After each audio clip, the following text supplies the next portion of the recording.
All right, time to talk about the throat. The throat, as you can imagine, is the center for communication and manifestation in action.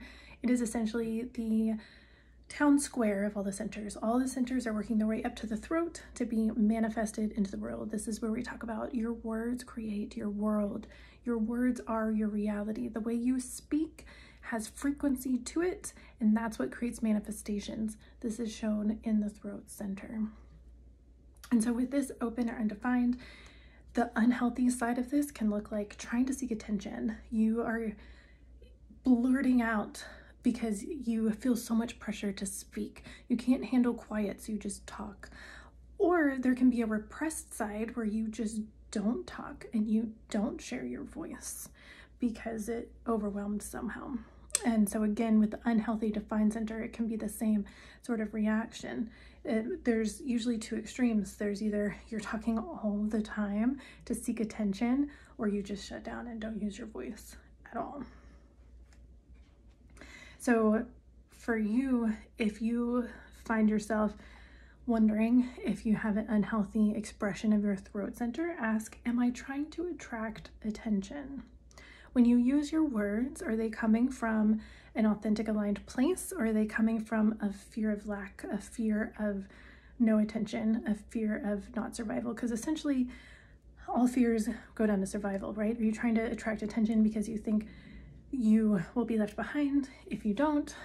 What's going on? There will be some good things here to really explore. If you do acknowledge that you are seeking attention and you're not necessarily using your voice in an authentic, powerful way, then look into that. What's going on? And your other undefined centers may be able to help you with that. If you have it defined, then that means you have it connected to another center. And that tells us where your voice comes from. So if this is defined for you and you've acknowledged that you have an unhealthy expression, then go ahead and hop on Marco Polo. We can talk through that if you want.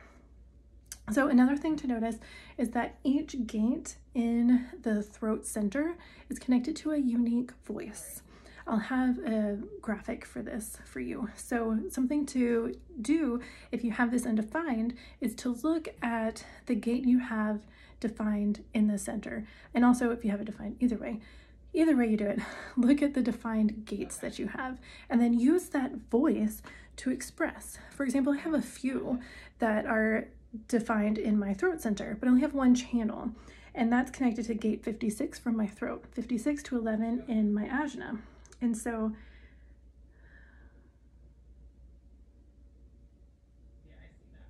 okay.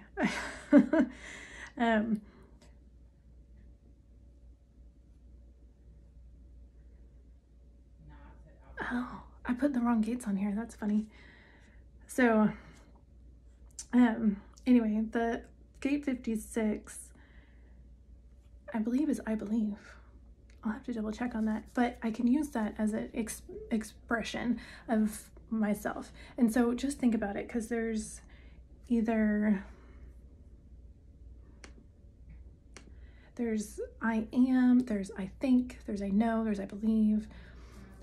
And so I'll do a separate video on the voices from the gates on that, so that we can get really specific on that and just focus on the health of the center itself on this one. But just know, check that out, and it can be helpful to use that as an expression to get in touch with your authentic voice.